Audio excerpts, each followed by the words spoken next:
comme ça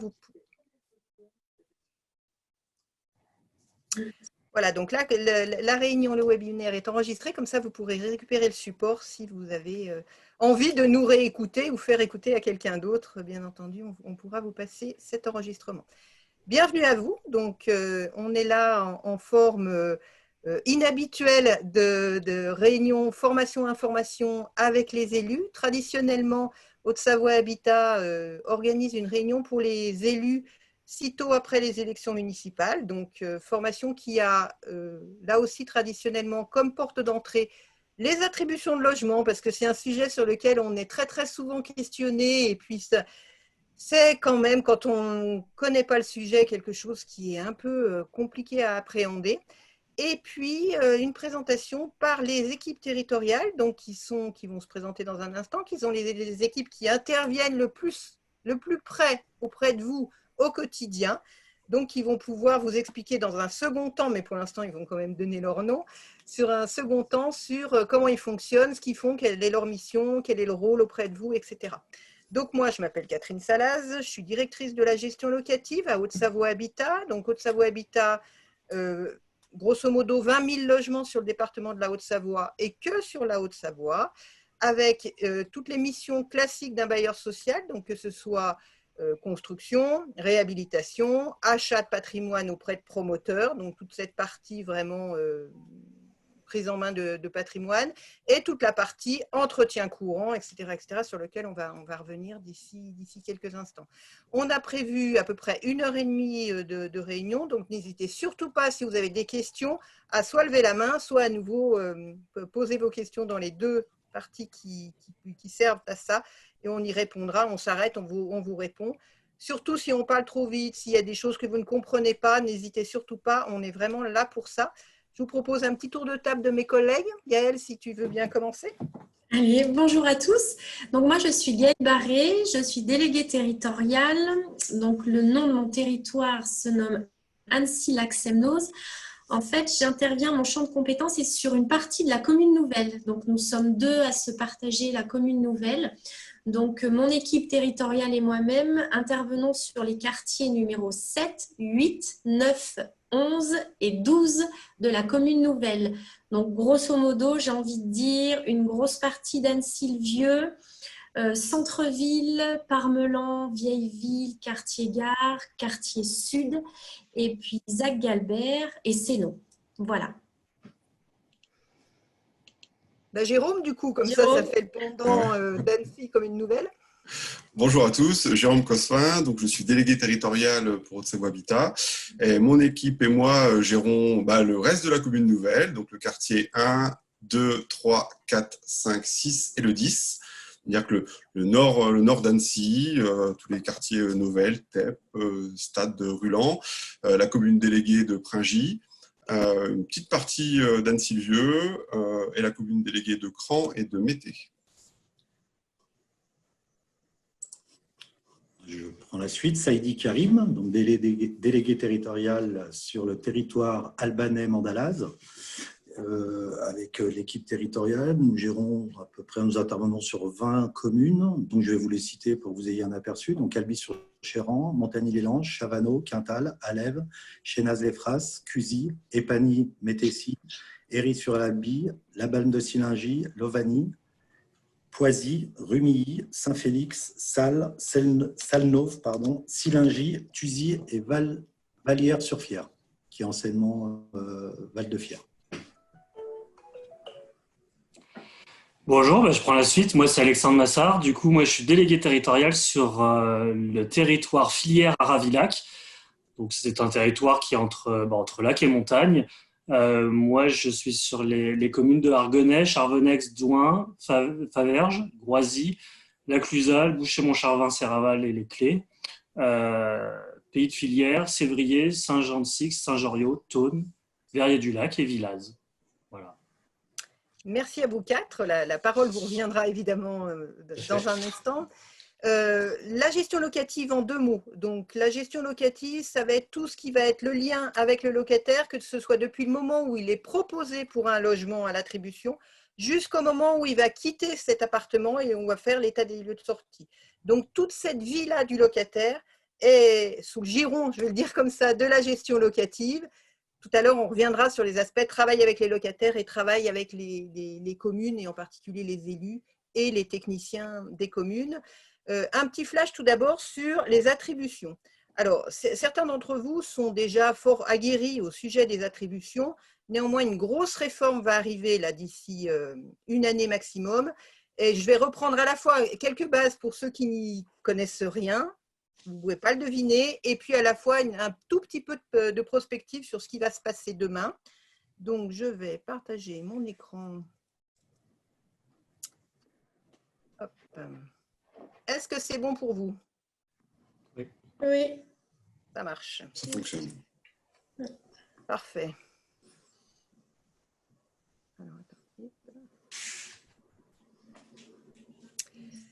Donc, les sujets abordés. Tout d'abord, le principe de la gestion en flux des attributions de logement. Pas de panique, je vais vous expliquer ce que c'est. Les obligations en matière d'attribution sur le public accueilli, pour vous redonner simplement un petit flash sur le type de population sur lequel il faut être attentif en termes d'attribution de logement. Et puis après, la gestion territoriale, et là, les 4 délégués territoriaux ici présents, vous expliqueront. Alors, pourquoi des réservations d'abord? Donc, en compensation d'un prêt bonifié, d'une TVA réduite, de l'apport d'un terrain à prix inférieur au marché, d'une garantie d'emprunt, etc., des droits de présentation de candidature à la commission d'attribution des logements sont consentis pour une durée déterminée à l'État, à une commune, au conseil départemental et à Action Logement en particulier. Ces droits de présentation de candidature sont appelés des réservations. Ils sont accordés à des réservataires. Donc, une commune, c'est un réservataire quand on est sur le champ de l'attribution de logement. La gestion en flux, qu'est-ce que c'est que ce barbarisme-là qui débarque suite à la loi Elan? Jusqu'à maintenant, on passe d'une gestion des attributions en stock, c'est-à-dire que le réservataire que vous êtes de chaque logement est identifié pour la durée de la convention signée entre lui et le bailleur. Si un logement se libère, le réservataire concerné est automatiquement contacté pour qu'il propose 3 candidatures de son choix au bailleur. Ça, c'est la situation à aujourd'hui.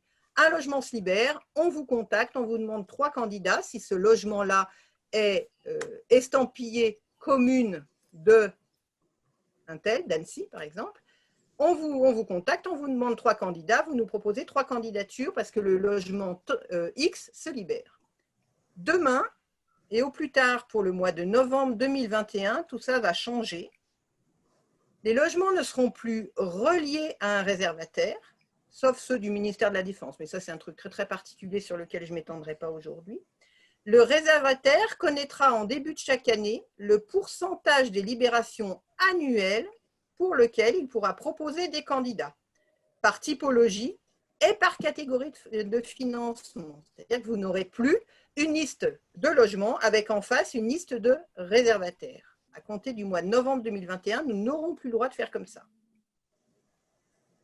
C'est donc une négociation qui va s'engager entre nous et l'ensemble des réservataires pour définir chaque année quel est le pourcentage de logements libérés qui sera proposé à chacun. Je vais vous donner un exemple dans une seconde. Il n'existera plus qu'une seule convention par réservataire à la place d'une convention par opération. Alors, n'allez pas vous précipiter dans vos services internes en disant à vos collaborateurs « Trouve-moi toutes les conventions avec Haute-Savoie Habitat ». Dans les communes, jusqu'à il y a une période, il y a 5 ou 6 ans, il n'y avait pas de convention écrite. Il y avait des habitudes de fonctionnement qui ont fait, à l'époque, on ne va pas revenir sur l'histoire, qui n'avaient pas de convention écrite. Depuis 5 ou 6 ans, il y en a une. Mais qu'importe, on repartira quand même, y compris s'il n'y a pas de convention ensemble, on repartira quand même sur l'existant d'aujourd'hui. Le pourcentage défini ne pourra être plus fin que l'échelle communale. Alors évidemment, si sur votre commune, nous n'avons qu'un groupe immobilier, ce sera exactement la même chose, c'est-à-dire que vous saurez qu'en fonction du volume de libération qu'il va y avoir, par exemple en 2022, vous pourrez faire X% des propositions de candidature. Par contre, si sur votre commune, nous avons plusieurs groupes immobiliers, ce ne sera pas, par exemple, le groupe X 10%, le groupe Y 20%, le groupe Z 30%. Ce sera une moyenne sur l'ensemble de votre commune. On n'a pas le droit d'aller plus bas que la commune. Les propositions devront permettre à chaque réservataire d'assumer ses obligations légales. Évidemment que vous n'aurez pas que tous les types 1 bis, ou tous les types 5, ou tous les logements les plus chers, ou tous les logements du rez-de-chaussée, etc., etc. On va tâcher pour chaque réservataire d'avoir une répartition juste et équitable pour chacun d'entre vous. Et un bilan annuel sera présenté par le bailleur à tous les réservataires pour que vous puissiez chaque année vous assurer que vous n'avez pas été lésé, ce qui me paraît la moindre des choses. Plusieurs logements sont traités hors convention, ça, je ne vais pas m'étendre dessus, mais c'est juste pour que vous le sachiez. Tous les logements restés en stock du ministère de la Défense, les logements prévus à la vente ou à la démolition, c'est-à-dire que chaque année, nous, on devra identifier combien de logements ne vont pas être remis en location parce qu'ils sont vendus ou mis à la démolition. Donc, la démolition, ça ne concerne pas le bassin d'Annecy, ça ne concerne pas Gaillard non plus, donc là, ce n'est pas dans le sujet. Les logements à la vente, ça peut l'être par contre. Les logements gardés dans le cadre des opérations de renouvellement urbain, c'est pareil.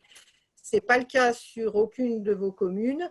Et les logements pour des mutations internes, c'est-à-dire que nous, chaque année, on devra dire en début d'année quel est le nombre de logements que l'on conserve pour essayer de faire des mutations internes, c'est-à-dire des locataires qui sont déjà locataires de Haute-Savoie Habitat et que l'on changerait d'appartement pour X raisons.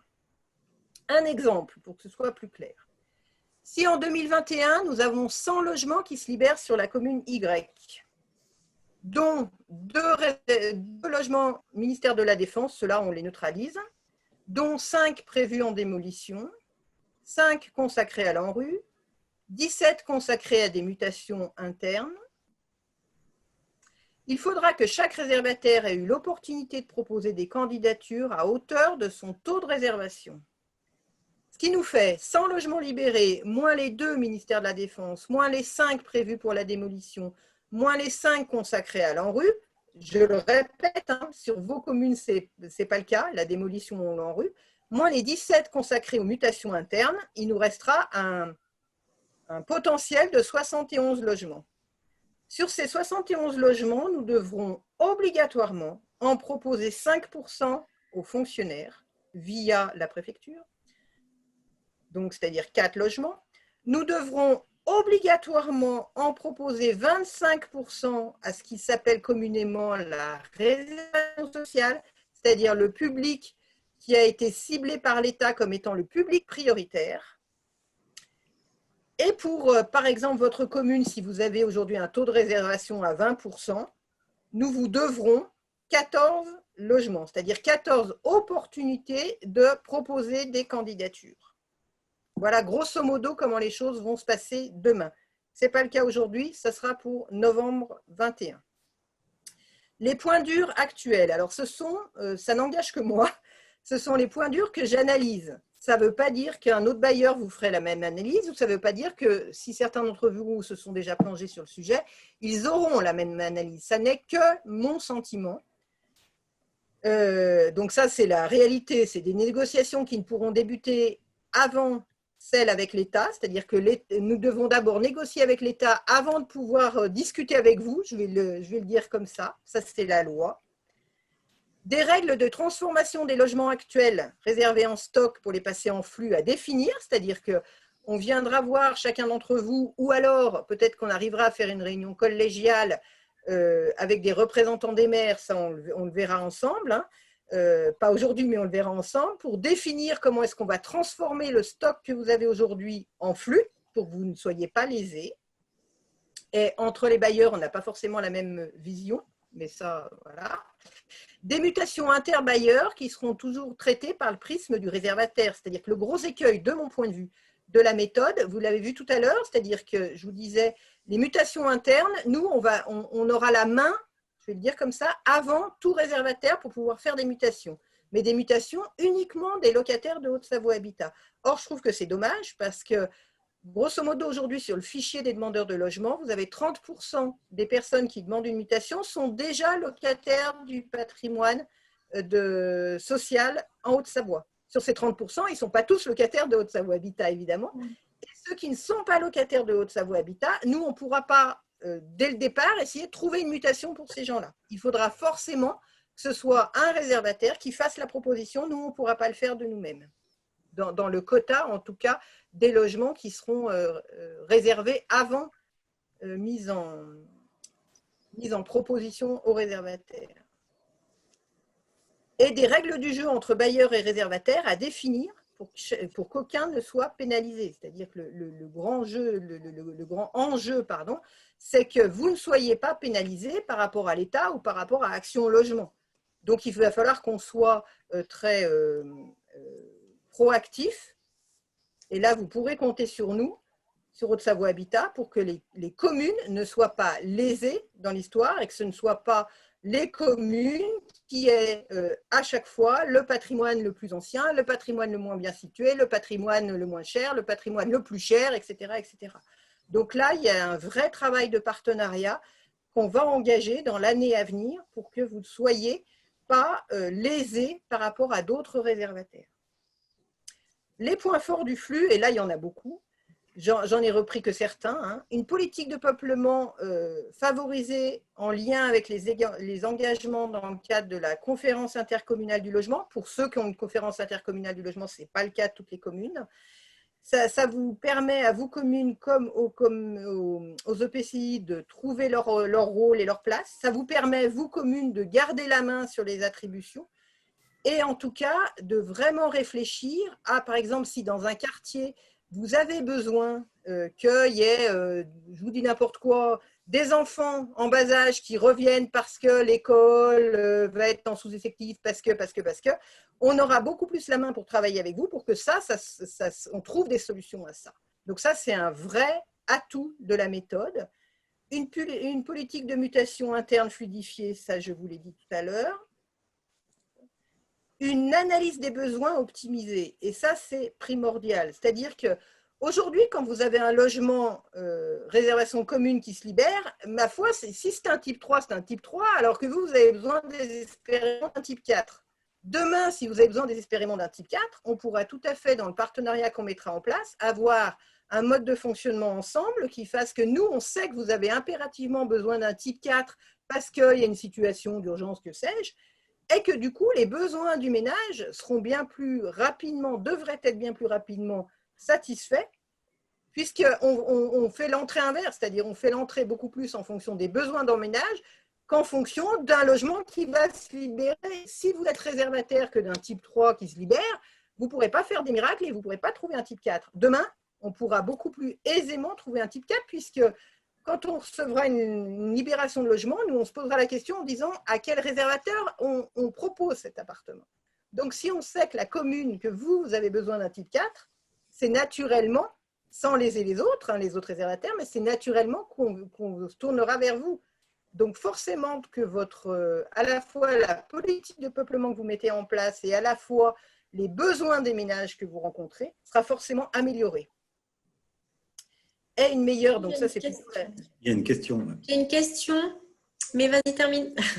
Alors, je finis sur ça. Une meilleure cohérence entre la politique de peuplement, les attentes des demandeurs, les traitements des situations d'urgence et le respect des obligations réglementaires des réservataires et des bailleurs. Je vais y revenir dans un instant, mais chaque réservataire a des obligations légales en termes de proposition de candidature et d'attribution. Or, si, là aussi, vous ne pouvez pas faire de miracle aujourd'hui, si vous n'avez que des logements d'un financement PLS, c'est-à-dire avec un loyer plus élevé que le financement plus qui se libère, vous ne pourrez jamais nous proposer des familles en fragilité financière importante, puisqu'ils ne pourraient pas payer le loyer. Et du coup, ça veut dire qu'en creux, ça sous-entend que vous n'arriverez pas à remplir vos obligations en termes de public accueilli sur votre commune. Donc là, ça nous permet de rééquilibrer bien mieux ces aspects-là et les obligations de chacun d'entre nous. Gaëlle, je te laisse lire la… Oui, donc c'était une question concernant la bourse d'échange. Oui. Je pense que c'était dans les points durs. Quid de la bourse d'échange pour les échanges interbailleurs? Alors, la bourse d'échange, elle va rester telle qu'elle est. c'est-à-dire, enfin telle qu'elle est, c'est-à-dire, alors non seulement, je ne sais pas si vous avez vu, mais on l'a retoilettée au printemps, elle est moderne et tout, parce que c'est vrai que le graphisme et tout ça, ça devient très très vite obsolète. Donc là, elle a subi un vrai coup de toilettage avec des améliorations techniques, et elle va rester effective, c'est-à-dire qu'en tout cas, Haute-Savoie Habitat considérera que des échanges via la bourse d'échange sont à faire, évidemment dans le respect des taux d'effort, des choses comme ça. Mais elle restera hors gestion du flux, de mon point de vue, et ça, je suis tout à fait prête à le défendre en opinion auprès de l'État si nécessaire. Mais je ne pense pas, parce que l'État est vraiment très, très, très partisan et très, très enthousiaste sur cette bourse d'échange. Et une autre Une question, autre question, ouais. Pardon. c'est comment s'en répartit, pardon, vas-y. Pardon. Comment sont répartis les 50% restants hors État et communes, et quel sera le pourcentage d'Action Logement? Alors ça va faire partie justement des grosses négociations avec Action Logement.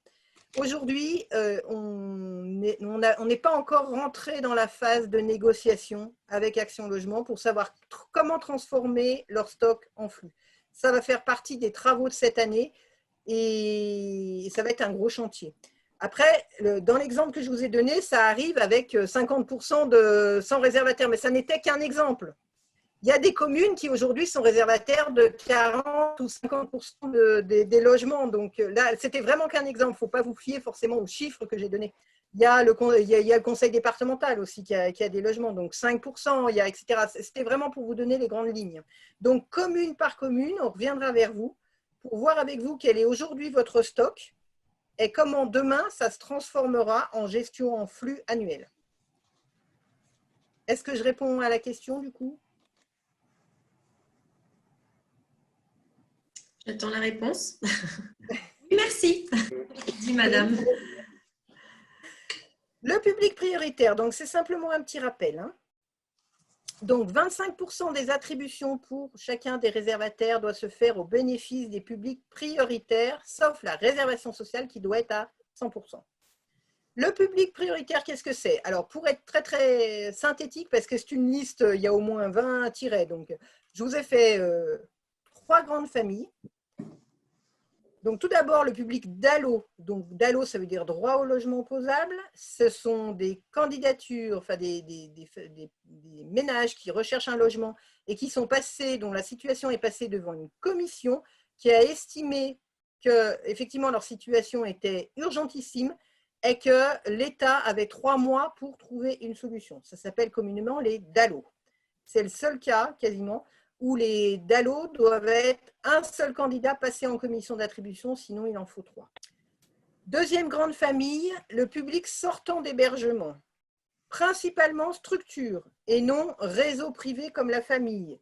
Régulièrement, là aussi, l'État nous rappelle qu'une personne qui est revenue suite à un divorce, par exemple chez ses parents ou chez des amis, une personne qui est hébergée dans un réseau familial, les enfants qui veulent quitter papa-maman, au sens, dans l'esprit de ce que veut l'État, ce n'est pas tout à fait la priorité des priorités. Les priorités, c'est les sorties de structures d'hébergement.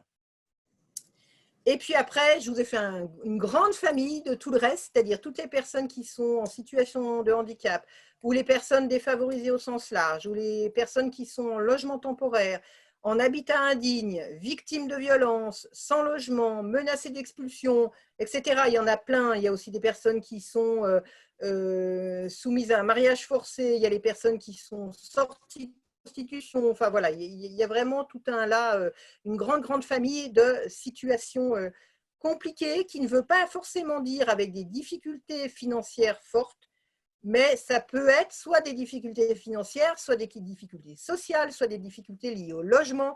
Ça peut être les 3 en même temps ou l'un seulement. Voilà, c'est vraiment un ensemble. C'est tous ces demandeurs qui ont une situation fragile.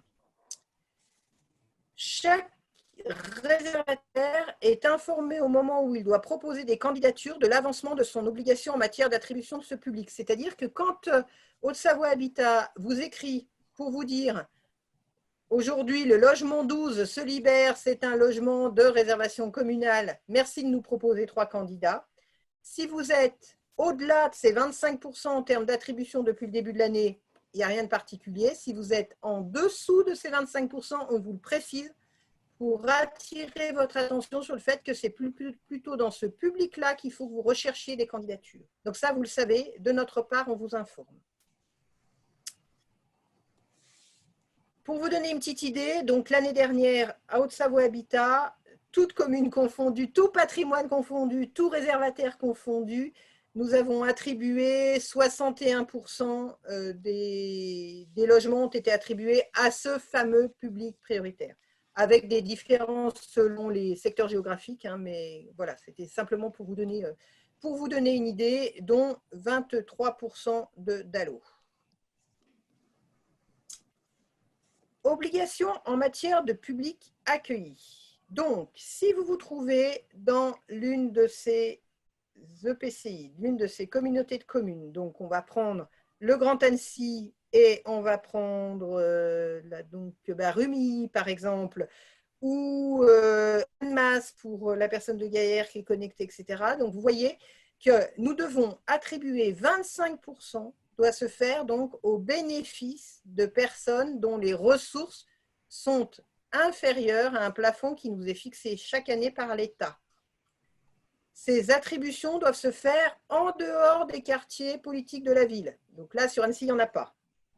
Sur Rumilly, il n'y en a pas. Sur Thônes-la-Clusaz, il n'y en a pas. C'est le cas sur Gaillard, mais c'est le seul cas dans les participants de ce soir. Donc, 25% des attributions doivent se faire avec un public, par exemple sur le Grand Annecy, dont les ressources mensuelles ne dépassent pas, annuelles, ne dépassent pas 10 300. Sinon, la vie serait belle. Annuel, bien entendu, 10 320 par personne. 25% doivent être attribués à ce public-là. Et là, vous verrez qu'en termes de résultats, alors je ne sais pas si vous le voyez bien, moi je ne le vois pas bien, mais voilà, hop. Sur le Grand Annecy, donc attribution hors quartier politique de la ville, il n'y en a pas, mais il n'y a pas de quartier politique sur Annecy, mais sur le Grand Annecy, vous voyez qu'on est à 17%. Sur Rumilly, on est à 30%.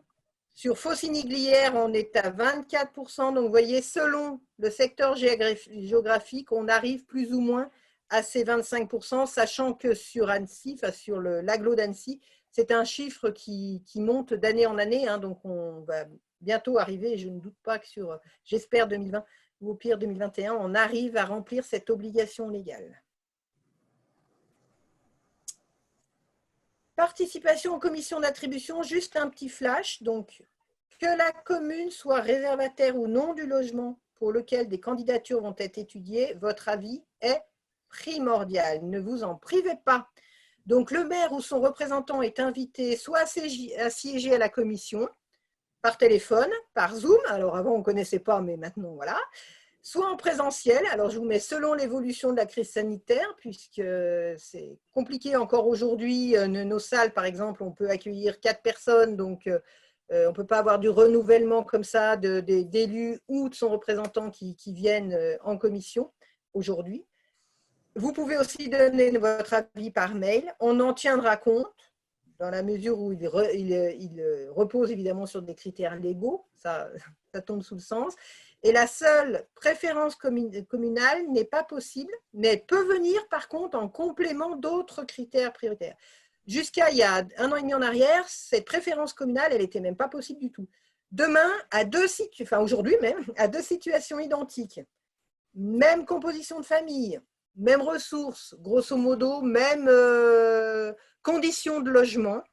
S'il y en a un qui a une référence avec votre commune, qui travaille sur la commune, qui habite la commune, qui va à l'école, dont les enfants vont à l'école sur la commune, qui, je ne sais pas, a une action particulière auprès de la commune, enfin qu'importe, on peut en tenir compte pour qu'il soit en première position, alors qu'avant, ce n'était pas le cas. Mais par contre, ça ne peut pas être la seule entrée. C'est-à-dire que vous ne pouvez pas aujourd'hui dire c'est tout bon, moi je propose tel candidat parce que sa famille habite sur la commune et que socialement parlant, il y a d'autres demandeurs sur votre commune qui auraient une situation plus urgente.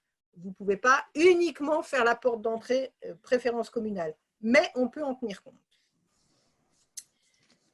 Et puis, une information intéressante pour vous, enfin, en tout cas pour les personnes qui demandent, pour les candidats, c'est que la commission évoque des situations anonymisées, pardon pour ce vocable qui n'existe pas, pour les administrateurs en assurant ainsi la sérénité des débats. C'est-à-dire que nos administrateurs, ils sont 6, ne savent absolument pas de qui il est question. Vous le savez.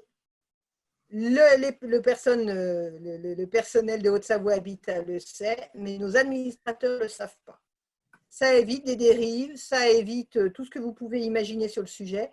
On a mis ça en place depuis maintenant au moins 6 ans, si ce n'est 7 ans, et c'est très très confortable pour tout le monde. On n'a plus du tout de candidats qui nous disent ah, de toute façon vous avez refusé ma candidature parce que j'ai un nom je sais pas quoi trop français, trop exotique ou trop je sais pas quoi.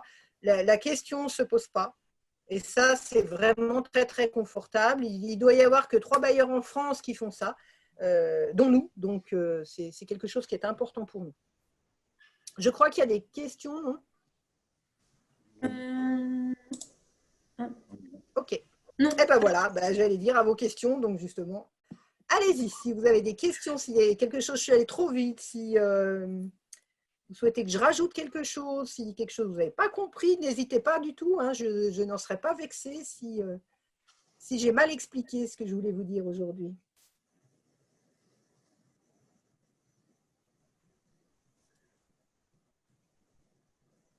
Vous êtes sages comme des images. Je ne vois pas de questions arriver. Non. Ah si. Quel lien avec la CIL? Alors, est-ce que c'est quelqu'un de la commune d'Annecy qui a posé la question? C'est Mathilde Metzger. Oui. Parfait. Merci Mathilde, je n'avais pas vu le nom, pardon. Peut-être écorché, désolée. Un lien super important Mathilde, parce que demain, si au niveau de l'agglo d'Annecy, les débats en agglo, mais ça appartient à l'agglo, hein, je ne veux pas mettre le sujet s'il n'y en a pas pour les élus. Hein. Si les élus de l'agglo d'Annecy décident de se saisir différemment du sujet des attributions, vous pouvez parfaitement commencer des débats sur comment est-ce qu'on gère la gestion en flux en intercommunalité. C'est-à-dire, est-ce qu'on considère que le bailleur que nous sommes doit rester commune par commune pour proposer des logements, finalement, les logements sur Annecy à la commune d'Annecy, les logements sur Poisy à la commune de Poisy, ou est-ce que vous décidez une vision plus large et plus sur l'agglo de la problématique des attributions et du peuplement sur l'ensemble de l'agglomération. L'ensemble de l'agglomération, le patrimoine n'a pas le même âge. Par exemple, sur Annecy, c'est du patrimoine, alors je sais que ça ne se voit pas, mais on a 90 ans, hein, tous autant qu'on est là autour de la table, Haute-Savoie Habitat à 90 ans. Il y a du patrimoine qui est ancien, qui n'a pas d'ascenseur, qui n'est pas forcément aux normes PMR, y compris pour les rez-de-chaussée. Donc, est-ce qu'une réflexion en termes d'accueil du public qui a un handicap sur d'autres quartiers, sur d'autres communes de l'agglo, c'est des vraies questions de fond que vous pouvez tout à fait poser dans le cadre de la CIL et que la CIL demande à ce qu'il y ait un travail en termes de gestion de flux en lien avec ça. Est-ce que j'ai répondu?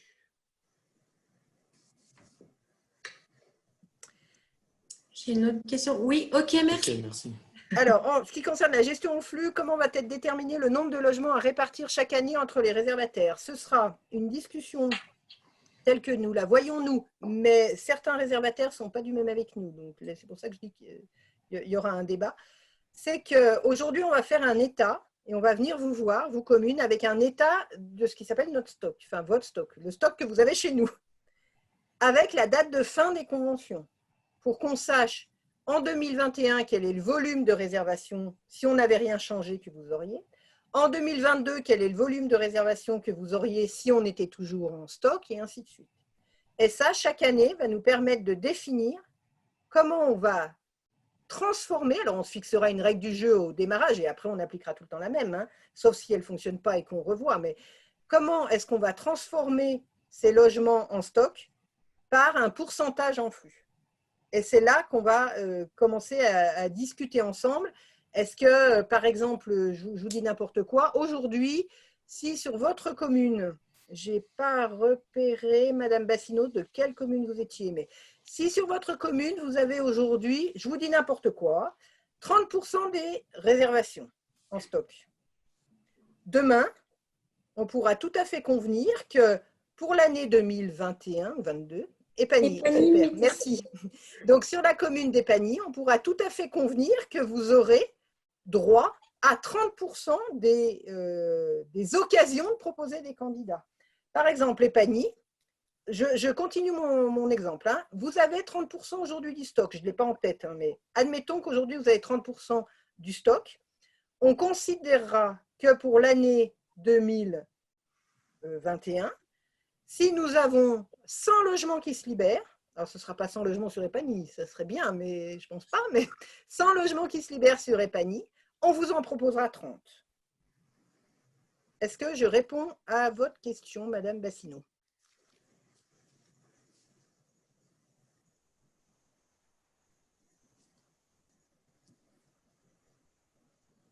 Avec plaisir.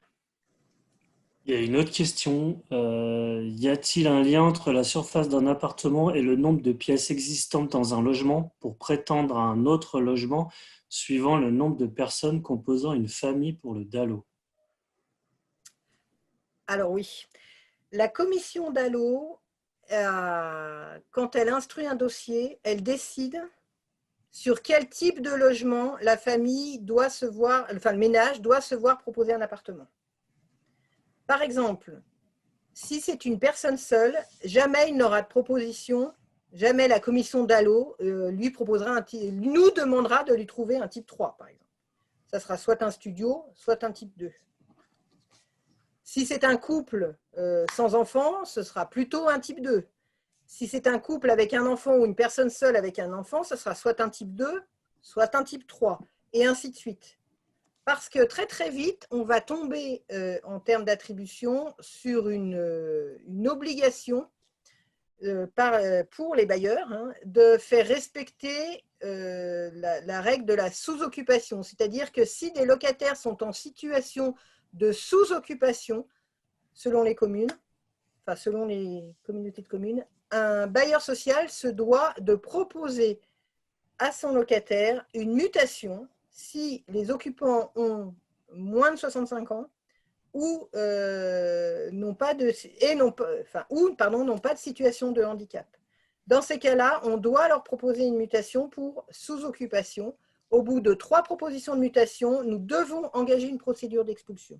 Donc là, les services ont commencé à travailler sur le sujet en allant plutôt chercher ceux qui, à la fois, sont en situation de sous-occupation, mais dans le même temps, demandent aussi une mutation.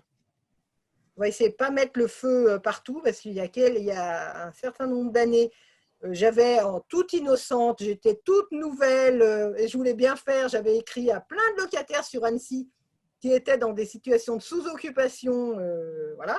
Et j'ai mis un bousin pas possible, donc parce que les gens étaient inquiets, donc on a commencé déjà à rapprocher de manière plus systématique que l'on ne faisait jusqu'à maintenant les situations de sous-occupation, par exemple un couple dans un type 4, moins de 65 ans et sans handicap, pour leur proposer une mutation. Est-ce que j'ai répondu à votre question?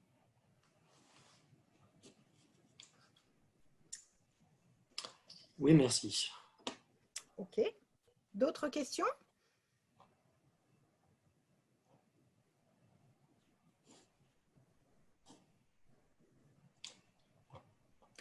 S'il y a un sujet qui vous revient, une question, bien sûr, je vais donner la parole à mes collègues, mais bien sûr que vous pourrez lever la main à ce moment-là en disant « il y a un truc qui m'est revenu », on y répondra bien volontiers, il n'y a pas de problème là-dessus, bien entendu. Ok, on passe au territoire? Oui, alors je vais prendre la suite. Alors du coup, moi je suis Alexandre Massard, je me suis présenté tout à l'heure. Je suis délégué territorial du secteur territoire filière Aravilac. Sur ce territoire, nous, on est composé d'une équipe, donc moi-même délégué territorial, avec une assistante territoriale qui est dédiée à tout le territoire, 2 responsables de site technique et un responsable de site gestion. Alors, on va vous expliquer moi-même et mes collègues un petit peu chaque poste, ce que chacun fait dans notre territoire, chaque mission qu'on peut avoir. Donc moi, je suis sur ces communes que je vous ai données tout à l'heure, donc plutôt entre lac et montagne, un territoire qui est assez étendu, qui représente à peu près 1400 logements. Et du coup, moi, je vais vous présenter le métier, en tout cas le poste de délégué territorial, celui qu'on fait nous 4. Donc le délégué territorial, il est au cœur de l'organisation du territoire. En fait, il anime une équipe territoriale de 4 à 6 personnes en fonction de l'importance du territoire et du nombre de logements. Il manage son équipe et il les accompagne. Il accompagne ses collaborateurs en favorisant leur responsabilité et leur bien-être au travail. Voilà, c'est notre mission principale en tant qu'animateur. On est garant de la performance de l'équipe. Donc, c'est un peu nous le pilote dans l'avion, on va dire. On contribue au suivi technique et social du patrimoine qu'on a en gestion. On met en place les actions pour atteindre un niveau de qualité et de service qui est attendu par nos locataires. Voilà, on est là on est au service du locataire et pour le locataire en premier lieu, c'est notre action de proximité en tout cas. On est garant de la bonne gestion des logements, on met en place des actions de commercialisation pour optimiser l'occupation de notre patrimoine. On gère un budget pour l'entretien, le fonctionnement du patrimoine, pour des projets de site qu'on vous expliquera tout à l'heure, pour toute la gestion courante, en tout cas de l'entrée dans les lieux du locataire jusqu'à la fin de son bail. On représente également Haute-Savoie Habitat aux assemblées générales de copropriété et aux conseils syndicaux. Donc il y en a certains où on peut vous croiser justement. On est copropriétaire avec la commune sur certains locaux. On est, nous, les délégués territoriaux, les principaux interlocuteurs des partenaires institutionnels et des communes. Voilà, il ne faut pas hésiter à nous contacter pour évoquer, déjà pour se rencontrer, pour évoquer toutes les problématiques qu'on peut avoir avec les locataires et puis pour créer des projets, des partenariats, pour créer des belles choses. Il n'y a pas que des problématiques, comme on peut le dire, il y a aussi des belles choses à créer. Et on développe et on entretient un partenariat, du coup, ce que je disais, avec tous les acteurs institutionnels du territoire. Voilà à peu près la présentation de notre rôle. Et du coup, je vais laisser la main à Karim pour la présentation de l'assistante territoriale. Donc la mission, le territoire albanais en Dallas comporte 1311 logements. C'est pour vous donner un titre indicatif du nombre de logements qu'il y a sur les 20 communes. Donc la mission de l'assistante, c'est collecter, centraliser et gérer l'information en provenance ou en destination des locataires sur le territoire concerné. Diffuser l'information au sein de l'équipe territoriale, vers les autres services aussi concernés de l'entreprise. Assurer le secrétariat de l'équipe territoriale. Recevoir nos clients locataires dans nos locaux. Et ça nous arrive aussi de faire des réunions sur le terrain. Donc, lors de ces permanences, elle est présente pour faire le lien entre le territoire et nos locataires et intervenir en appui administratif des territoires. Donc, ça, c'est ses missions. Et à savoir qu'on a nos locataires qui nous créent des affaires et on alimente, on suit ces affaires auprès des locataires, on les informe régulièrement d'où en est leur demande. Et c'est ce suivi qui est confié à l'assistant territorial.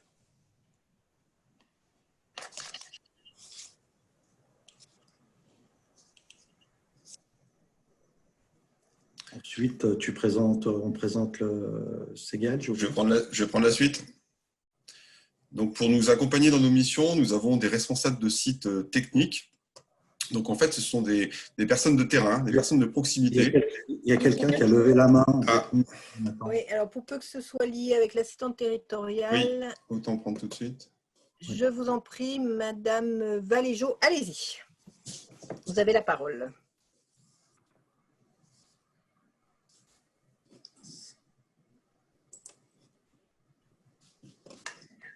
C'est une erreur? C'est peut-être une erreur. Vas-y, Karim, continue. Puis, Oui.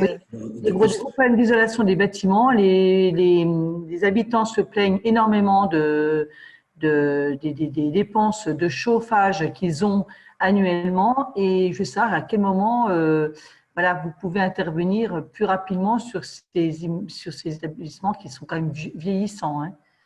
Alors, vous êtes sur quelle commune, Madame Valéjo? Vas-y. Vas-y, vous parlez des pèlerins, c'est ça? Oui, tout à fait, absolument. Là, il y a déjà un établissement, enfin, il y a déjà un immeuble qui a déjà été rénové, mais les autres, et les gens veulent partir. Ce qui est dommage, c'est qu'ils se plaisent où ils sont et ils veulent quitter le logement uniquement à cause de cette problématique.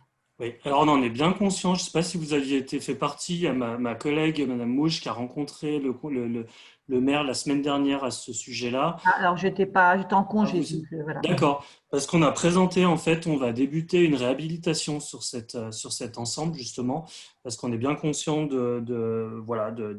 c'est un immeuble qui a quelques années déjà Oui. et qui n'est pas aux normes actuelles d'isolation. Et on a prévu de refaire, en tout cas, l'isolation extérieure, de refaire toute l'enveloppe, en fait, du bâtiment pour apporter une meilleure efficacité et puis changer le système de chauffage pour permettre de diminuer les coûts en charge.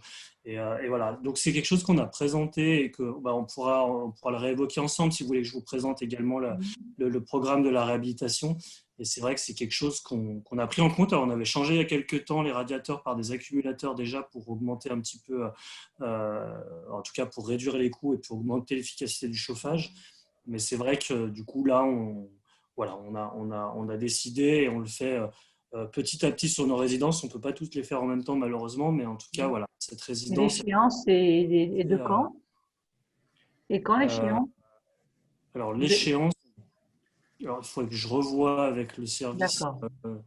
Mais… Le maire, tu peux m'en parler. Je reste en congé, je rentre de congé aujourd'hui. D'accord. Donc peut-être que M. Chimontet va en parler prochainement. À la prochaine réunion. Alors, plus globalement, un bailleur social doit faire ce qui s'appelle un plan stratégique de patrimoine. C'est-à-dire qu'il inscrit pour les 5, 7, 10 ans à venir le patrimoine en grosse réhabilitation et gros entretien qu'il a prévu de faire. Donc, quand vous avez ce type de questions et d'interpellation de la part des élus, n'hésitez pas, comme vous venez de le faire, à rentrer en contact avec votre délégué territorial pour savoir si déjà c'est quelque chose qu'on a déjà nous-mêmes repéré, parce que parfois vos administrés viennent vous voir pour des sujets qu'on n'a pas forcément nous analysés de la même manière, donc n'hésitez pas. Et on pourra vous donner dans les grandes lignes, parce que ce sont quand même, c'est pas gravé dans le marbre, hein, mais dans les grandes lignes, les idées de programmation en termes de réhabilitation. Ça s'appelle le plan stratégique de patrimoine. Bien, je vous remercie. Je vous en prie. Et j'ai envie de rajouter, n'hésitez pas à nous alerter lorsque vous avez des besoins ou des demandes ou des alertes, parce que nous, les délégués territoriaux, nous rencontrons Sandrine Mouge une fois par an pour justement faire le point sur ce plan stratégique du patrimoine. Et quelquefois, on est obligé de bouger des lignes par rapport à des demandes, des urgences, et vos remontées sont importantes pour qu'on puisse les remonter à la direction concernée.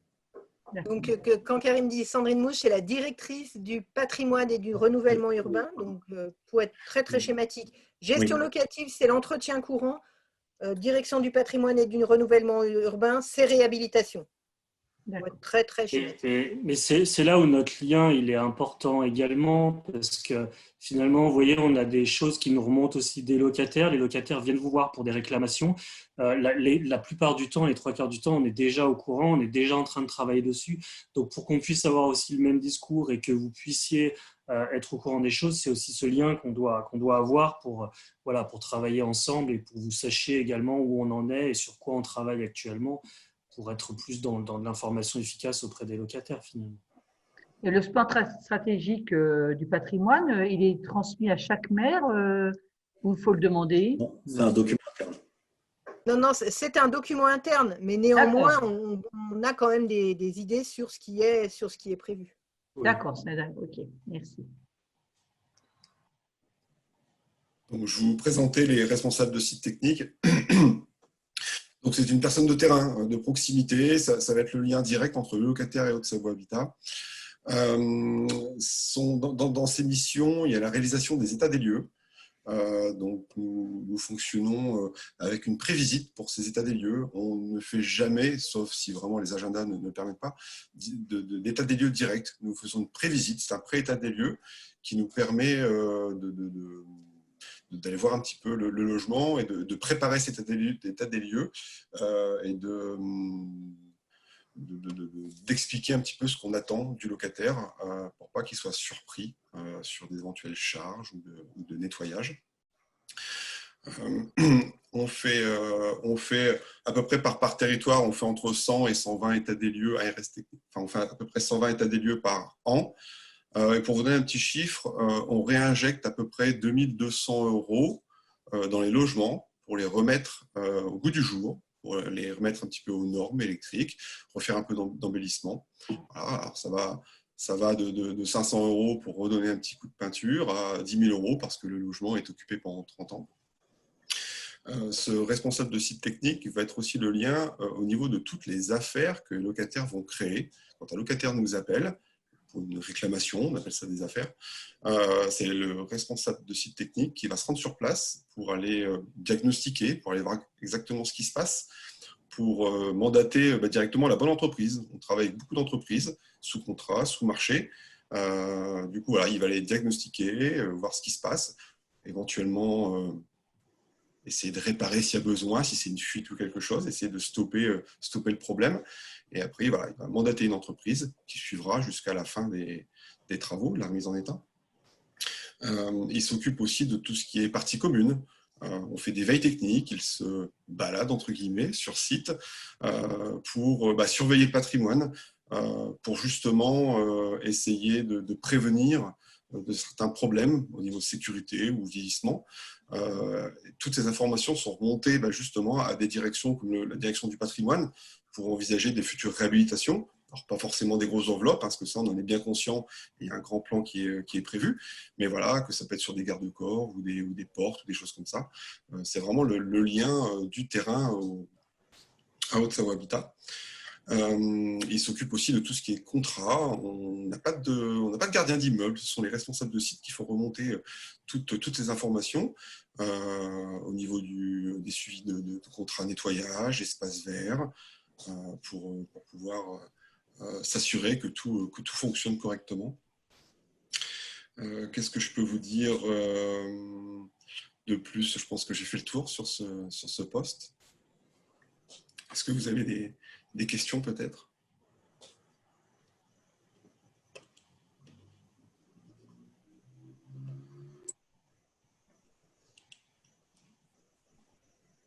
Je vois pas de questions.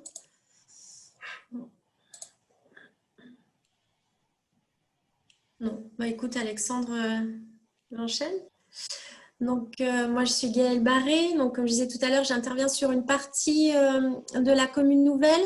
Moi, je vais vous présenter le poste de responsable de site gestion.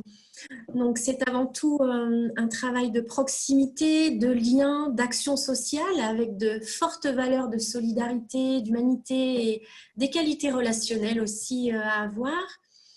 Les missions des responsables de site gestion sont basées sur essentiellement de l'accompagnement individuel, donc tout ce qui est prévention d'impayés de loyer, anticipation d'une régularisation de charges qui pourrait être défavorable, une identification auprès des seniors, et puis également sur des analyses de situations sociales avec mise en place d'actions et de connexion avec nos différents partenaires sociaux. En plus de cet accompagnement individuel, les responsables de site gestion ont également des actions collectives. Donc, elles peuvent organiser des réunions de locataires. Elles entretiennent un lien très important avec nos locataires référents. Un véritable réseau est mis en place et on a pu voir pendant le confinement que ce réseau de référents avait été vraiment positif parce que il nous faisait remonter les petites problématiques qu'on pouvait avoir sur le terrain. Également, elles organisent des médiations dans le cadre de troubles de voisinage. Un travail très important est fait avec tous les partenaires qui gravitent autour du logement, donc que ce soit au niveau de la prévention, de l'accompagnement, de la sécurité également. Donc, c'est vraiment un fort travail partenariat qui est mis en place. Et puis également, je vais finir par une mission qui est aussi tout aussi importante et qui est la réalisation de projets de sites en implication avec tous nos locataires. Donc, nous avons essayé d'être synthétiques. Vous allez peut-être avoir du mal à le croire, mais nous avons essayé. On voulait vous présenter quelques projets de sites qui avaient pu être réalisés sur l'ensemble de nos 4 territoires. Donc voilà, donc là vous avez un petit pêle-mêle de projets et puis voilà, on va vous faire défiler les différents projets, donc des paniers solidaires qui ont été mis en place sur le quartier de la Prairie, sur le quartier de Rulan, à Rumilly également.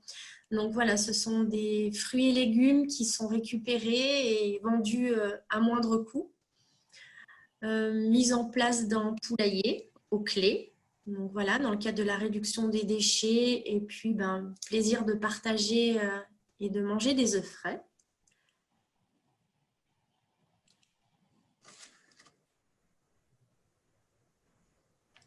Également sur le quartier de la Prairie, une boutique éphémère, donc des invendus récupérés de magasins style Galerie Lafayette avec des vêtements donc mis en vente à 1 €. J'essaie de mettre la suite. Alors, on va un peu vite, mais... Alors, le petit film, Donc, peut-être. le temps que ça charge, donc vous l'avez bien compris, ce sont des actions pour nos locataires, avec nos locataires, en direction des locataires, avec comme porte d'entrée tout ce qu'on pourrait mettre en place qui ne se substitue pas à ce qui existe déjà. Hein, c'est-à-dire que s'il y a déjà, par exemple, du portage de repas dans un quartier, on ne va pas aller faire les paniers solidaires, puisque les paniers solidaires, c'est le principe, c'est que les locataires commandent des fruits et légumes. Donc, s'il y en a déjà qui sont livrés par ailleurs, il n'y a pas besoin que Haute-Savoie Habitat monte un partenariat avec une association particulière pour le faire. Et avec, comme le disait Gaëlle, hein, le bien vivre ensemble est tout ce qu'on peut faire pour que la facture liée au logement, d'une manière large, soit la plus faible possible pour nos locataires. Donc là, on rentre vraiment sur le champ de l'économie sociale et solidaire, en n'étant pas ceux qui font, mais on fait avec. Et ça, c'est primordial. On fait avec les locataires comme on fait avec les associations qui œuvrent déjà sur le département. Et l'objectif est de remettre de l'humain au cœur du système.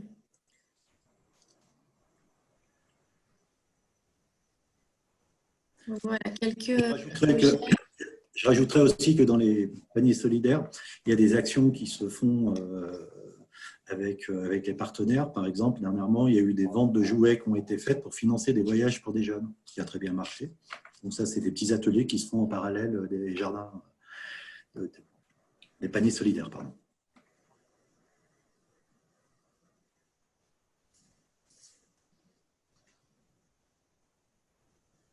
Mais le petit film.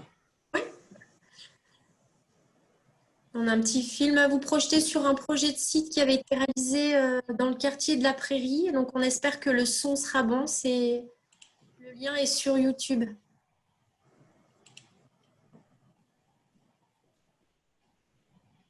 Oh, vous me dites si ça... Ça marchait tout à l'heure, en tout cas.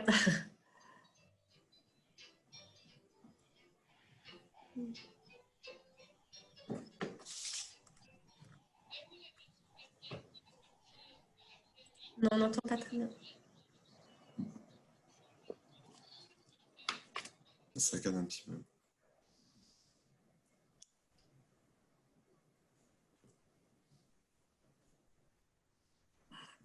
marche pas très bien. Non, ça marche pas très bien. Non, non, ça marche pas. Ouais. Bon.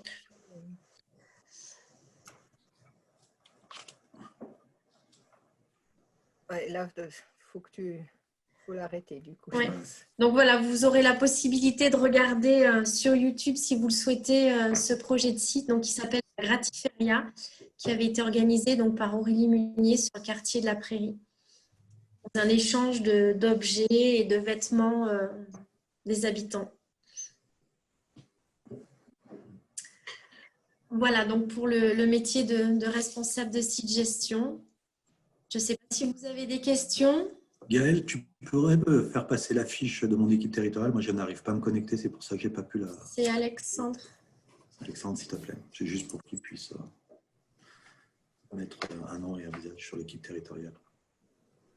Oui, bah tiens, si on peut effectivement mettre le lien dans le chat, c'est une bonne idée pour ceux qui peuvent le récupérer.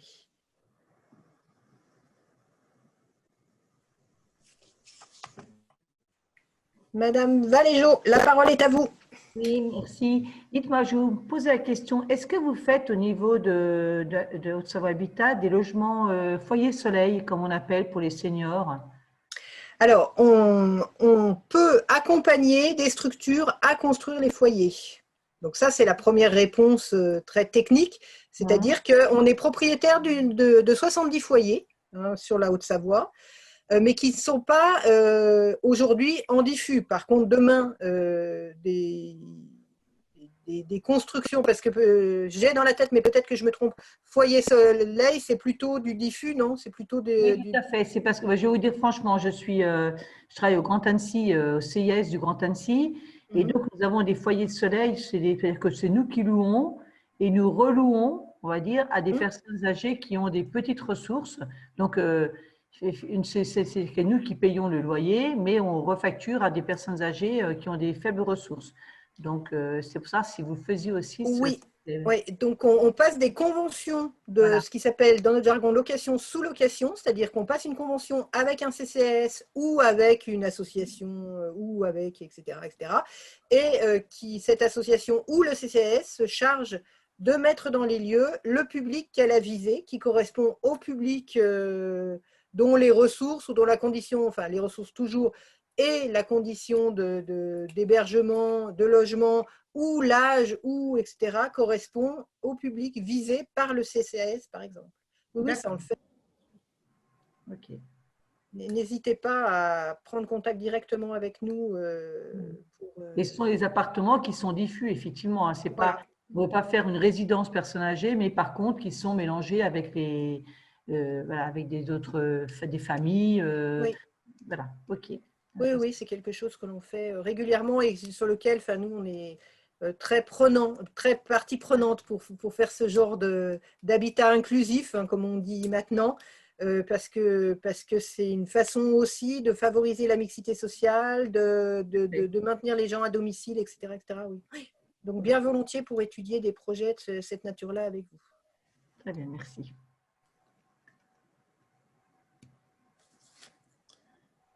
Est-ce que vous avez d'autres questions?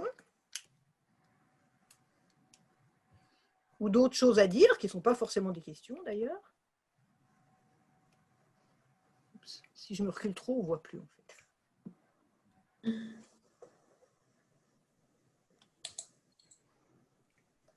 Non? Non, il n'y a plus de questions.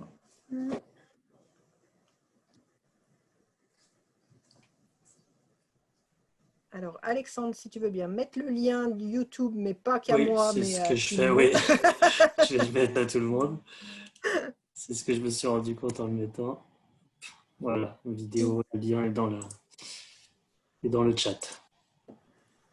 En tout cas, n'hésitez surtout pas à rentrer en contact avec donc, vos délégués territoriaux si un sujet vous revient. Je vais vous envoyer tout de suite, là, présentement, un petit sondage sur la manière dont on a fait aujourd'hui, puisque, comme je vous le disais tout à l'heure en intro, habituellement, on le fait après chaque élection municipale, mais en présentiel, voilà, et c'est la première fois qu'on le fait sous cette forme de Zoom. Donc, voilà, je compte sur vous pour pouvoir me dire avec ces deux questions-là, si vous voulez bien y répondre, ce que vous en pensez, qu'on puisse éventuellement le modifier. J'ai une question, Catherine. Donc, on me demande quand est-ce que les paniers solidaires vont commencer à Rumi jeudi prochain, jeudi 17. Voilà, j'ai lancé le sondage. Si vous voulez bien y répondre, s'il vous plaît. Vous répondez. C'est à nous. Enfin, je ne regarderai pas les noms de ceux qu'on dit. Voilà, donc lâchez-vous. Je dois rappeler qu'on crée des projets de site, en tout cas des projets en lien avec nos locataires sur le thème de l'économie sociale et solidaire et puis sur du lien social. Après, on est bien sûr à disposition pour tous les projets qui pourraient venir des communes et on a fait ça sur Céno, notamment sur des fresques liées à l'école. Nous, on peut être un vrai relais, en tout cas, sur les locataires pour toucher une population, pour apporter aussi des gens pour vous aider et vous soutenir aussi dans les projets qui peuvent être à l'initiative de la commune. Et, voilà, c'était un petit rappel.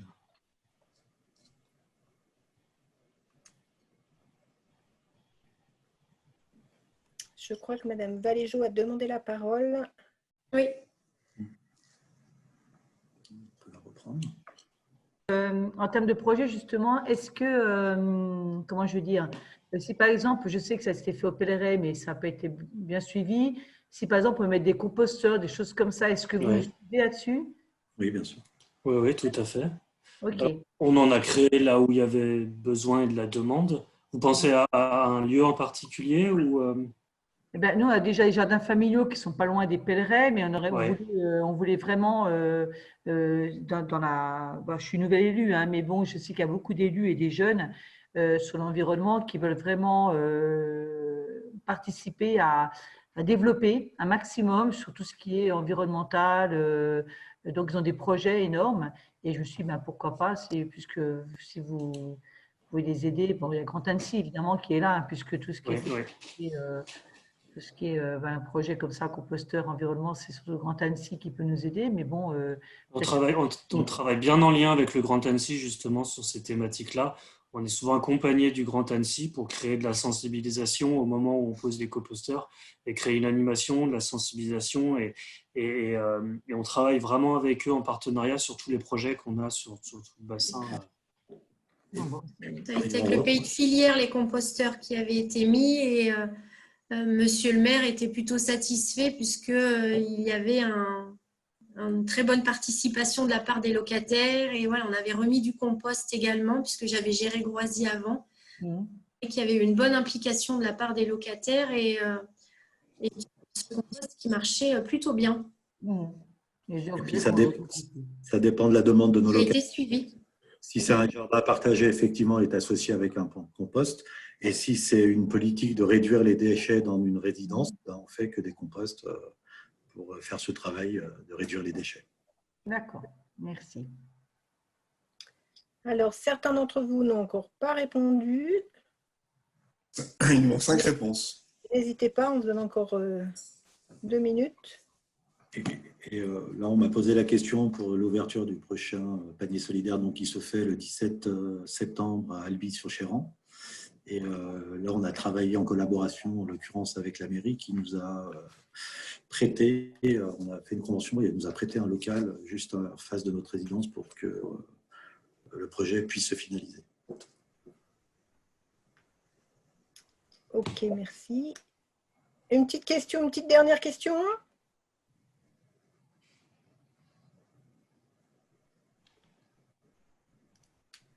Ok, donc pour le sondage, je ne sais pas si je ne veux pas savoir si je clique sur mettre fin au sondage, si vous allez le voir ou pas. Là, on voit. Hein. Vous, oui. Mais... si, voilà, partager les résultats. Ah, il y a quelqu'un qui ne trouve pas le sondage. Zut, mince. Relance du sondage. Ouais, mais ça repartira à zéro. Non, mais ça va repartir à zéro. Donc, 50% d'entre vous nous disent que la rencontre de ce jour était bien. Merci à vous. 40% très bien. Et 10% assez bien. Et seriez-vous intéressé par d'autres ateliers sous cette forme? 90% nous disent oui. Donc, merci. On reviendra probablement vers vous avec d'autres sujets qui peuvent être la vente, la construction, etc. Si vous avez des idées, N'hésitez pas à m'envoyer un petit mot. C'est avec plaisir que je montrerai ça avec mes collègues, ou que mes collègues montreront ça tout seuls selon les sujets. Mais surtout, n'hésitez pas. Merci beaucoup à vous de votre participation. Merci. Merci. Merci. Oui, dans la présentation, il y aura aussi le PowerPoint. Tout à fait, Madame Moreto. Pas de problème. Il y aura le tout. À bientôt. Bonne soirée. Merci, bonne soirée. Merci, au revoir. Soirée. Au revoir.